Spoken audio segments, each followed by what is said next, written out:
Kootenai Islands and Scugog Island First Nations. So Geechee Magweech to the Michisa-Geek people for allowing us to continue our work on our territory, their territory, and all of our territories. I just want to also recognize that all of you who are signing in today and who will in the future, we get students from across the country. So whether your local Indigenous people are from the Haida Gwaii across to the Mi'kmaq, we should always be aware of whose traditional lands we are currently on. So thank you, merci, and miigwech to all such peoples. So, table of contents, what we're going to do.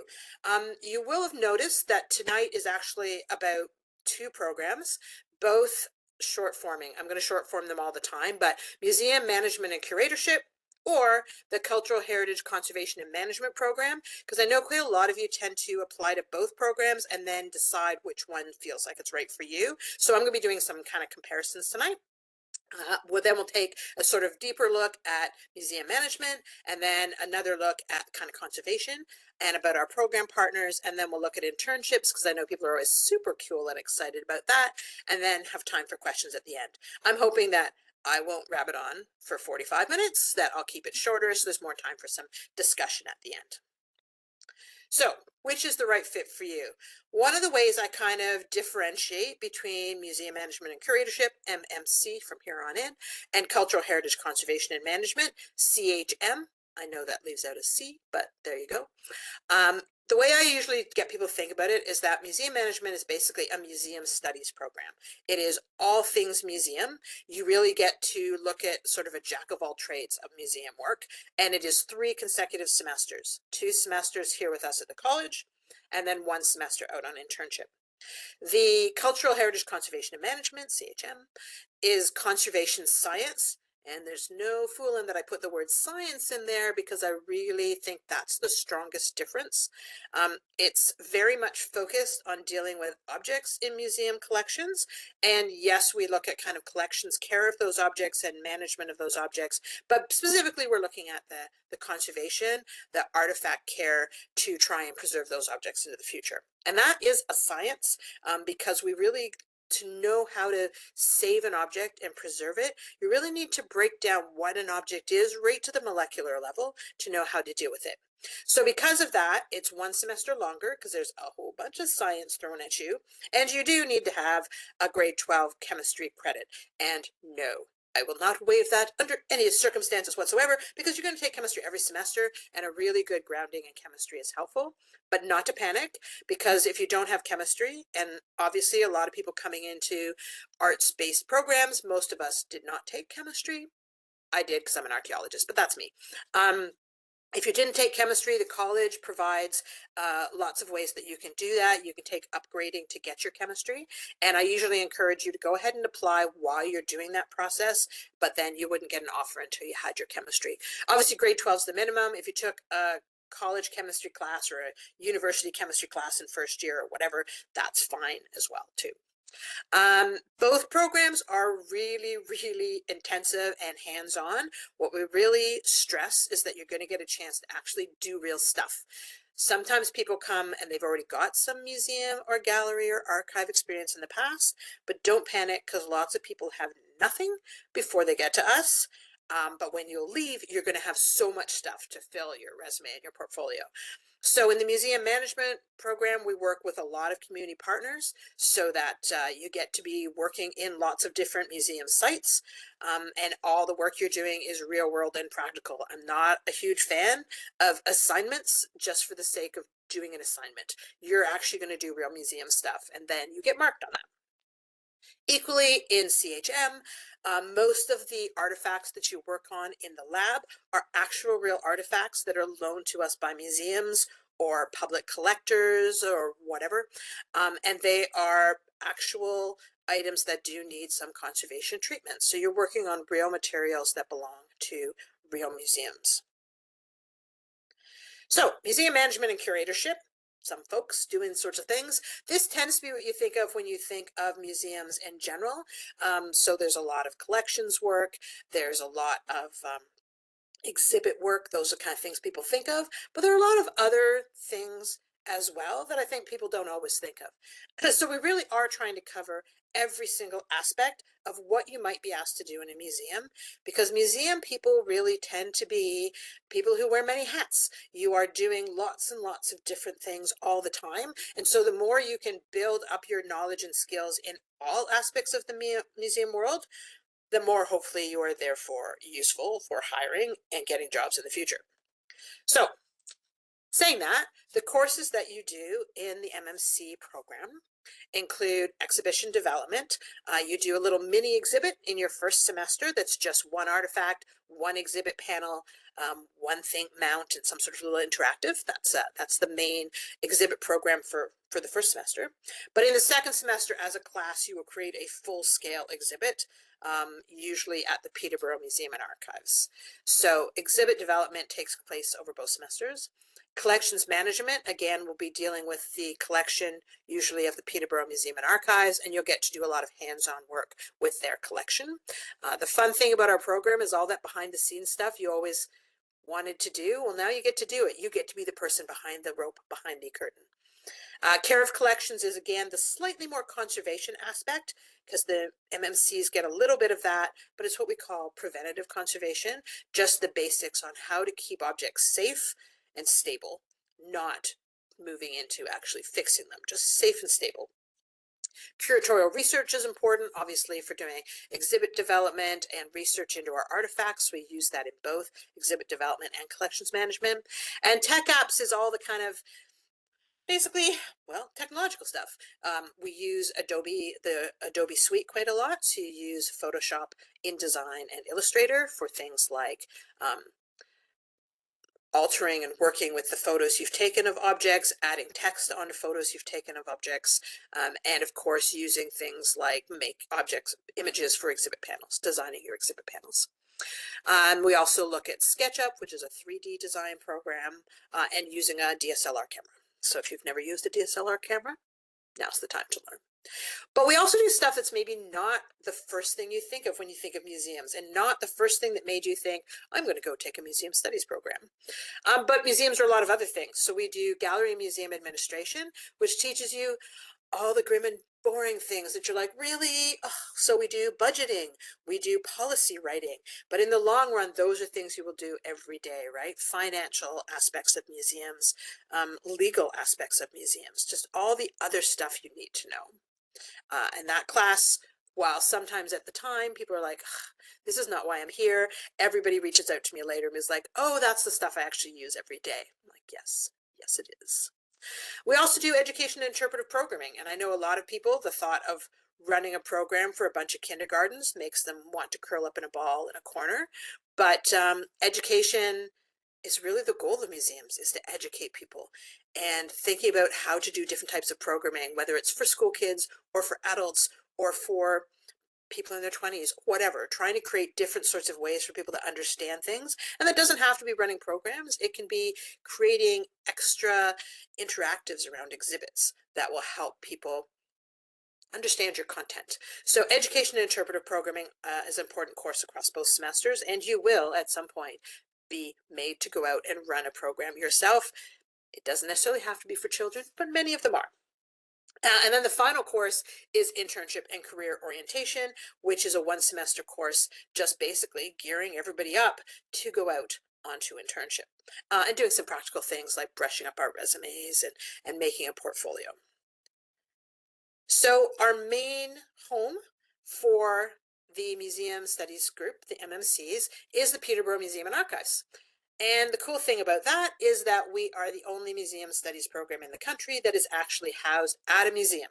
So if you come to take MMC, you will find that you will spend most of your time in this strange small black portable that's up there at the top of my screen, which is parked right out front of the Peterborough Museum and Archives, which you can see a picture of there, of part of their front entrance. Don't worry, it's not a horrible, ghastly little portable like you may remember from public school. It's actually like a double wide sort of portable. It's got a kitchenette and a bathroom. It's quite a lovely civilized space, and it is our home away from home. And pretty much Almost all your classes every semester are there, with the exception of the tech apps, which happens at a lab at the college, a computer lab, and you occasionally do your care of collections in the conservation lab at the college. But otherwise, for MMCs, that is your home away from home, which is a very practical pointer if you are coming and you are looking for accommodation in Peterborough and you are doing the MMC program. Do not find yourself a home close to the college, because the college and the museum are literally the farthest points away across town from each other, and you have to go downtown and change buses and come back up. So definitely, if you're doing the MMC program, you don't spend much time at the college, so it really doesn't make sense to live over there. The picture at the bottom is just some students from, that's not this year's students, that's 2 years ago, I think. That is showing you a picture of the temporary gallery space at the museum. And that is where the final end of term project is put up. So it's the gallery is just over 1,000 square feet, and you will put up a full scale exhibit in that space. And if you are coming anytime in the next couple of months to Peterborough to check out the college, I would strongly recommend going to the Peterborough Museum and Archives, because the current exhibit in the temporary gallery is the end of term exhibit that this year's students just completed. They installed it last week. We're having our grand opening next Thursday, the 16th. If you're in town, you're welcome to come from 2 to 4. And it's called We Wear Many Hats, and it's an exhibit that they have just put up, and it will be up at the museum until I think sometime in June. So you have some time to see it if you want to. So that's a little bit about the MMCs. Meanwhile, Cultural Heritage Conservation and Management, the CHMs, tend to be a smaller group. So that's one other thing that I should mention, is that both of our programs have a caps, a maximum number of students that we will take, because we like to keep them small. The fact that we're doing a lot of hands-on stuff in the Peterborough Museum or in other institutions where I'm taking you behind the scenes and you're working in people's lab spaces and people's collection spaces means I cannot have a large group of people. Also, because you work very, very closely one-on-one with the faculty all the time, way more than you have in the past and probably any of your education. We're really a team working through a lot of stuff together, and we spend a lot of time together, all of us. So, so we need the program small. Museum management is capped at 30, so 30 should be the maximum number of students. Occasionally that squeaks slightly above that, but 30 is where they're supposed to stop. And conservation, generally we try and keep the cap at about 20. Sometimes it might sneak up to 24, but ideally it's usually more like a number of students in the teens. So you can see those actually are full classes in those pictures. So again, a really small group of students, so we can do a lot of intense hands-on stuff together. So cultural heritage conservation and management, the one picture underneath the words there on the black is a picture of the class on a trip to the Canadian Conservation Institute in Ottawa. CCI is the main Canadian federal run government conservation institute, and we always do a trip to Ottawa in the fall for the conservation students to see some of these really big federal government labs. We always go to CCI, and usually we try and hit at least one and sometimes two more of these big federal government labs, which are really interesting to see. And you will spend a lot of your time doing lab work in labs, in our conservation lab, but sometimes we do get you out of the lab, and so the picture up at the top that looks like we're all standing in a cemetery, we are. And we were doing work for a local historical society that helps run a small local pioneer cemetery, and we were assisting them with the building that day. We've since gone back and assisted with cleaning of gravestones as well. So we like to do weird and wonderful things. So if you're taking CHM, what courses are you going to take? The first general course is just preservation and context, which just talks about kind of the history of conservation and how it fits into the world of museums and galleries in general. And also it looks at the very basic first preservation, preventative conservation, the same sort of conservation that the museum studies students do, just preventative, how to keep things stable. But the next four that I've bolded are the classes that you get every single semester. So history of technology, laboratory methods, laboratory techniques, and preservation chemistry. See, I did tell you, chemistry. Every single semester is chemistry. Anyway, so you look at chemistry every semester, but it's not generic chemistry. It is chemistry very much focused on actually chemistry of objects in a way that you will be able to then take that information and be using it in the classroom. Things like learning about adhesives, learning about, just the molecular level of what's going on with objects so that you can think about what you're doing to them. And then those other three courses kind of fit together. History of technology, you're learning about the technology of a particular material type. So if, for instance, you're learning about metals, you'll look at the history of how metals are mined and metals are processed and how we get to iron, for instance. Iron objects are one of the first objects you work on. In lab methods, you then look at the sort of methods you use to treat those types of objects. And then in lab techniques, you get to, you guessed it, treat those types of objects. So basically over the 3 semesters, you do 2 material types each semester, which as a very broad generalization basically fall into metals and kind of ceramics and glass in the first semester, wood and leather in the second semester, though leather is in fact a broader category, but and then textiles and paper in the final semester. So all of those things, you're going to learn the history of how they're made, how they exist in nature, and then how you treat them, and then you get to work on them. In the first semester, you don't get real artifacts so much. You can practice on other artifacts, but by second and third semester, you're getting objects from museums that have been lent to us for doing this sort of repair. Preserving books and archival materials is another course you do that specifically looks at what's happening in archives. Managing collections and specialized collections is your chance to do a bit of collections management in the same way that the museum studies students do. Museum management is your basically equivalent to gallery and museum administration that the MMCs do. It's just a 1 semester kind of look at those practical things, policies and grants. Museum exhibitions, you do get to do an exhibit, a very small exhibit. There's a glass case at the college, and again, the current CHMs have just put their exhibit in. So if you're on campus at any time, when you come in the front by the security desk, go up the stairs to your right towards the Weetung Theater, and you'll see there's a big fancy glass case, and in that case is the exhibit they did this year. And then digital applications is like technological applications for the MMCs. You're learning how to use Adobe Photoshop and to use a DSLR camera. And then last but not least, once again, in your final semester with us, you'll do internship and career orientation. So 3 semesters in this case, and then your 4th semester, you go out. And the other thing to remember with CHM is that those are consecutive semesters. So it's 4 semesters, but there's no summers off.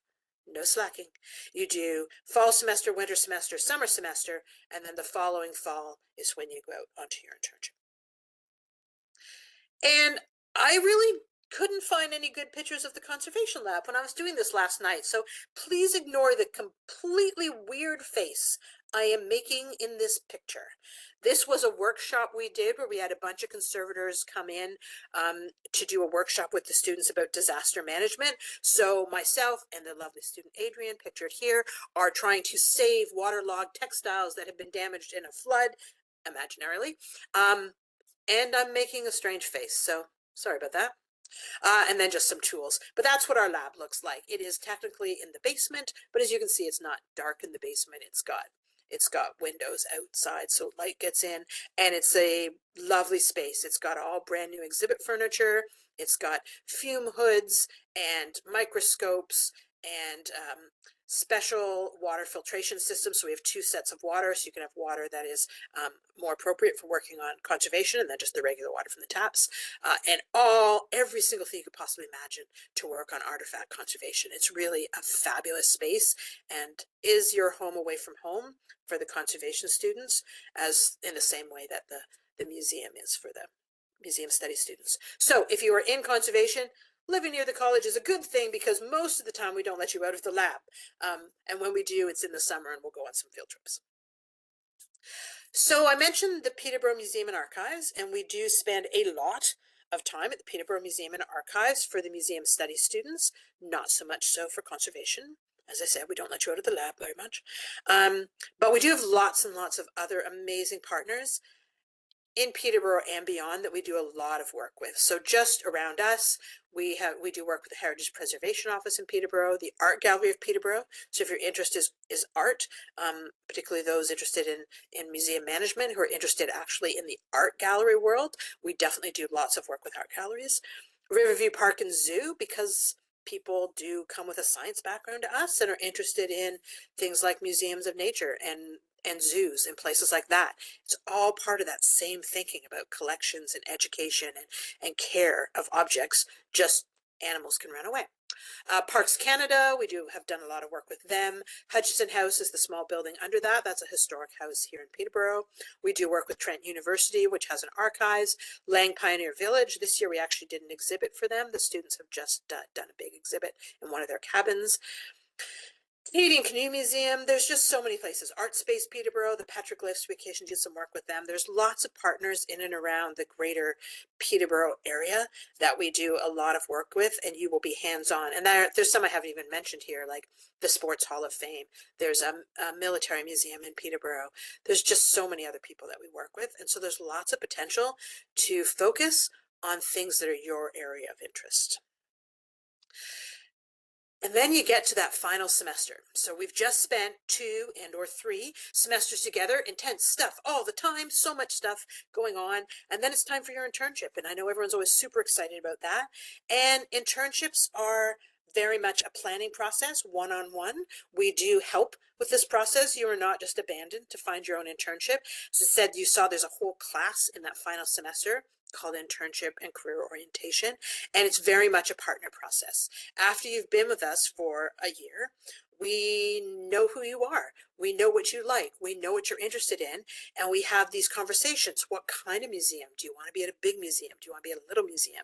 Do you want to work in a zoo? Do you want to work in an art gallery? Do you want to work in an archives? Do you have particular interests?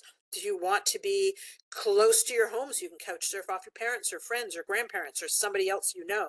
Do you want to stay in Peterborough? Do you want to go across the country back to wherever you came from, or just to a province you've never been to before as an opportunity? And yes, there is the potential to go internationally. It is a much trickier and hard thing to do, and it takes a lot of work on the part of the internship to try and help get through those processes, but we do have students go to international internships, particularly if you have any kind of dual citizenship. That makes it easier.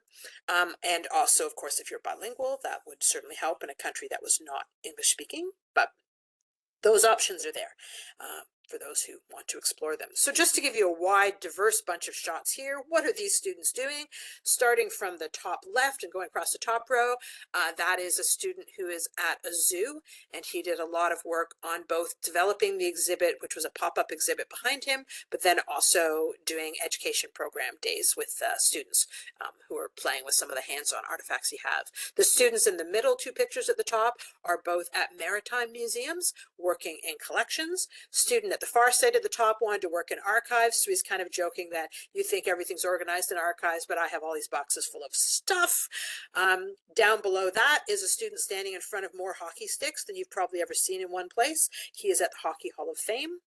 The students in the middle are both at smaller historic sites. One was doing her work on her internship focusing on textiles, and the other one is in a beautiful historic building called the Sharon Temple, and at that point was actually giving me a tour of this wonderful building because I hadn't been there before.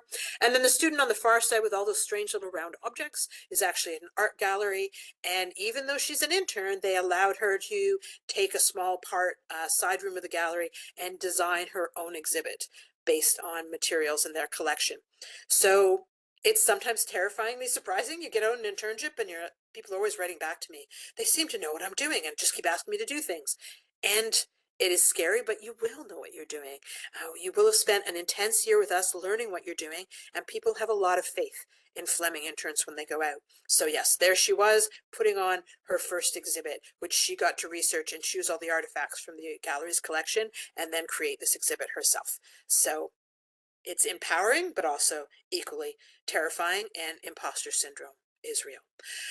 Conservation students, interns, again, just showing the wide variety of stuff that students might do. Starting at the top, Gulwinder there actually went to the Royal Botanical Gardens, and so she's actually doing conservation on old herbariums, some of them dating back to the 1700s, and she was conserving both the plant material, but the paper itself was starting to show signs of decay. And so she was trying to save these historic herbariums, some from very important early scientists in Canada. The young gentleman in the middle is at the Canadian War Museum, and he was working on material from World War I. The young lady next to that, she was working in an archive. She wanted to do archival work. So she went to an archives, and that beautiful blueprint that looks like there is nothing wrong with it, I really should show you a before picture. It was not a beautiful blueprint before she saved it. And then at the far side, the person holding what looks like a bunch of little squares, she actually did a really cool project working for a private conservation firm in Toronto, where she was sampling all different types of gold foil and how you could use gold foil on beautiful historic frames. So she was putting different types of gold foil, real, fake, and mixed up. Anyway, she was using the gold foil to show patterns that could be done and practicing, so you could think about what color matching you wanted to do, and that's her sample board. Down at the very bottom, we have two students who went to the Museum of Nature. And the Museum of Nature is lovely because the conservator there in the yellow sweater on the one side of them is actually a grad of our program and has been a great support to our students. And then actually for the conservation students, the faculty member Jillian with the lovely kind of blonde curls in the middle there, she is one of the primary faculty members for the conservation students who teaches those core courses. And then the one with the Parks Canada logo was just a fun day where you can see it's me again. I went to visit an intern who was interning at Parks Canada in their beautiful federal labs in Ottawa. And as a bit of a surprise, the intern's the person on the far right of me. The person standing next to me was actually the intern supervisor, who was a grad of the program, but they had just recently hired a whole bunch of Fleming grads. So all of those young women I'm standing with are grads that are either intern year, 1 year out, 2 years out, 4 years out, 6 years out, whatever, but they were all students that I'd taught and seen over the years. So it was super fun that they were all there that day to greet me. And there we are, Fleming conservators at Parks Canada. So, and above all else, we spend a lot of time together, so we just try and have fun.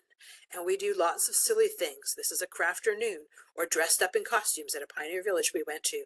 Or we do a day in museum studies where we actually go out to a pioneer village and set up the whole village for Halloween.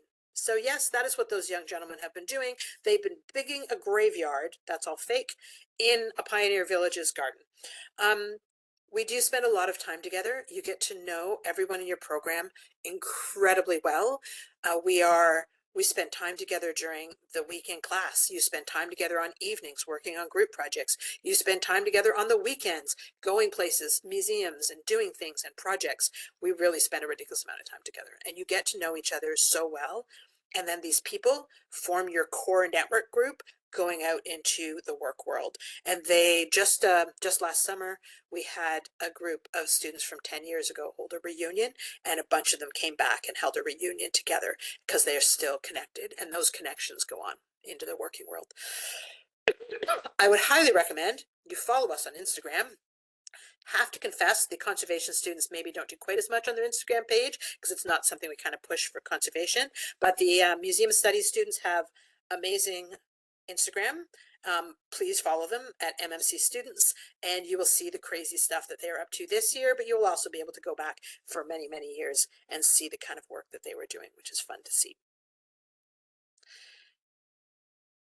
This QR code, I imagine, does something. This is not my part of the slide. This is Fleming's part of the slide, but I'm sure it links you to what people are doing. And I know if you go to both of our web pages, there are fun stories from students there, and they're updated recently. It actually surprised me. I went on and was like, wait, that's one of this year's students. So they are being updated all the time. And if you have any questions about general Fleming stuff, it's Ask Us at Fleming College. And if you have specific questions about the program, please feel free to reach out to me at any time. I'm always happy to answer and ask questions. But for now, I had promised I'd be less than 45 minutes, and I was 35 minutes. I'm going to stop sharing my screen so you can see myself and Nick again. There we are. And I am more than happy, after dumping all that stuff on you, to answer any questions anyone may have. And you can either type them in the chat if you are feeling more shy, but there really aren't that many of us. Can they speak out loud, Nick, or are they like? not sure if they're able to just ask or not. If they can unmute themselves, I'm sure they should be able to. If not, they'll have to type them to us. They'll have to type. So I am happy to answer any questions that come up. So feel free to type away in the chat. I should be able to see the chat now. Wait a minute. I can do this. Or maybe they don't have any questions because you did such a great Because job. I was just so eloquent. Okay, there we go. Now I've got the chat. I'm opening it. You made Yep. me want to take museum. Yes. Somebody has just put yes. I'm not sure if it was a yes to something I said or if it was a yes to. It was when we first started. I think I asked if everybody could hear us. So, Right. yeah. Oh, right. You asked whether or not people could see. Um, are people out there intending to come to the open house, or have you come to this because you are far away and maybe can't come to the open house? If you can come to the open house, it is this Saturday from 10 to 1, and it's kind of fun. It's at the college, so you could go over to the museum, but we're not actually set up there, but you could go and see the exhibit. But if you come to the college, we will have the conservation lab open. I will be there to answer practical questions about whatever. And Jillian, who was in that picture, she will be there to talk about any kind of conservation questions you might have. There will also be students from both programs there with stuff set up that they've been working on. So it's kind of a fun thing to get to see.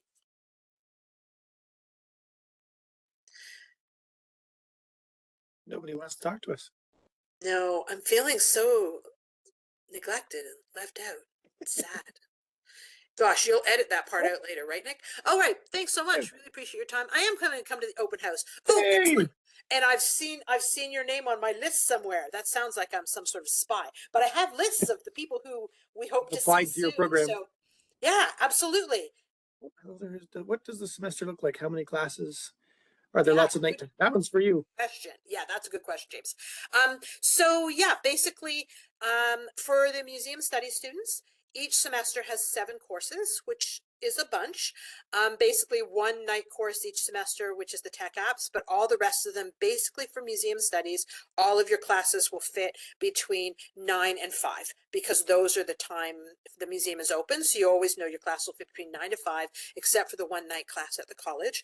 And generally speaking, the classes are actually 10 to 4 because we need time to get there and settled in. So 10 to 4. Usually what happens, the standard museum studies class, MMC, is a 1-hour lecture in the morning and then a 2-hour practicum. And sometimes we do those practicums all together, and it means we get to actually work on something. Sometimes we do them in half a class at the time so that you can get more hands-on and we can go down into the museum and do stuff. So 7 classes first semester, 7 classes second semester. For conservation, you get a deal. You get a pass on the first semester. We only give you 6 classes on the first semester because there is a bit of a learning curve in conservation. We're dumping you into chemistry. We're doing all kinds of stuff that's usually out of people's comfort zones in a much bigger way. So you only have to do 6 courses in the first semester. And from then on, it's 7. You get to buy it on the first one. And theirs tend to be pretty similar generally because they're at the college. There's more flexibility on timing. Chemistry always happens at night, so you get chemistry at night in every semester except for the summer, and you also get that same digital applications class at night. So 2 night classes, but usually again with CHM in that first semester we try and give you 1 full day a week off because there's a lot of kind of work and learning and reading and stuff to kind of get yourself up to speed. So we're kind of giving you a chance to do that. And from then on, the semesters look very similar. You're taking those same 4 core courses every semester, so you really get into the pattern of the whole thing. So yeah, there are a few night classes, but not many. And then in the summer, conservation students, because it's mean that we make you come to school in the summer, we try and there's still 7 classes, but I feel like a lot of them are a little lighter, and a lot of them also get you out. We try and start getting you out of the classroom and taking you places and doing some other things, because the MMCs get to do that a lot. But you guys get to do a bit of that in the summer because it's a beautiful day and you should do that. Oh, yes, if you live in another province, I can understand how you can't come to the open house because that's true. And in fact, it's a very mixed class. I've been looking at the lists and we have people from coast to coast coming into both classes this year. As usual, we usually get people from around the coast, but seems to be quite a lot this year. Just reading back up. And some of you I'll see you at the open house, so give me another shout when you get there. it is a fun chance to see the lab. So that's sort of extra behind the scenes. Because if you just come to Fleming on another day and you do like one of the campus tours, they can't take you into the lab because it's a enclosed space that's private. The MMC students, they go into the summer as well. James is asking that one too. They do a 3-semester consecutive. But that's their third and final semester, so that's their internship. Yeah, so basically MMCs do 2 semesters with us, fall and winter, and then summer they're off onto their internships. Whereas the conservation students have to do 1 more semester at the college in the summer, and then they intern in the fall. Another thing I'd like to say about internships that's changed recently, that's new, is it used to be, we've always traditionally said that internships they are unpaid. They're full-time, 15 weeks. Now, there has been some wiggle room on that now. We can accept, if you can find somebody who pay you, go for it. So if there's an option to get a paid internship that no longer is a stumbling block, we can stop that. We can like, go and do that. And some students, particularly the summer students, so that the MMCs, when they do in the summer, have chosen instead to look for like summer student positions that are just being offered from museums and to apply to those. And that's okay too. That's an option. So there aren't very many people who get paid internships still yet, sadly, but there's always a couple. So you never know. If somebody wants to give you money, always say yes.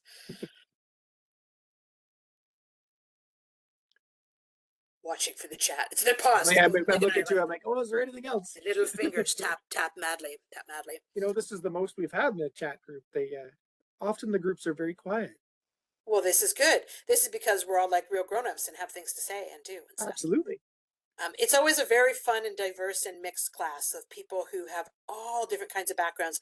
The other thing that people often ask, to be fair, often it's the admissions office that asks, but they're like, well, what if I didn't come from a history undergrad or art? And it's like, honestly, I don't care. Because everybody brings something cool to museums, right? We have people who did their undergrads in science, like great. They have great knowledge and skills. We have people who are practicing artists and they've done diplomas in visual arts or something, but they bring these mad hand skills to the classroom. We have people who've done like trades and stuff, and they can actually build things, which some of us cannot build things. And it just doesn't matter, right? History, archaeology, anthropology, art, but we get people whose degrees are in English or theology or whatever. I don't care. Because there's a museum or an art gallery or an archives on every single subject imaginable. So there's a place for everybody to do whatever it is that they want to do. So bring all your crazy knowledge and we'll make it work. It's all good. It's all good. Yeah. That's awesome. So do we sit and stare and talk to each other, Nick, until we can 7 for a o'clock? few seconds. It doesn't look like anybody else has any questions, so we can end the awkward silence and staring at each other. But if anybody has any questions, feel free to reach out to Amy, or you can reach us at Ask Us. You can come and see us for those that are in province. And they want to visit us at the college. I'm in the recruitment office all the time. You can book us through the recruitment page and get a tour. Although we don't take you to the museum, although I want to go to the museum now and hang out with you guys because it sounds like a lot of fun. But we're always there to help and get you on your way. If you have admissions questions or those types of things around financial aid, that's all available to you. You can search it on the webpage a little bit, but sometimes it's nice to talk to somebody in person. So please find us and we'll guide you in the right direction. But thank you so much for everybody's time tonight. And I guess with that, we can conclude it. Yes, thank you all. I hope to see you all in the future at some point. All right, thank you so much. I'll hang around for a few minutes just in case, but we'll close it. Perfect. I'm reading all the thank you good nights, which is nice. It's Hopefully good. someday I can put some faces to those names. All right, Sounds good. thank you, Nick. This all went very smoothly. Excellent. Thank you for your time. I appreciate everybody's time tonight. It's always a good evening. All right, I think everybody's good to go. All right, we'll end it there. Thank you so much. Good night. Bye.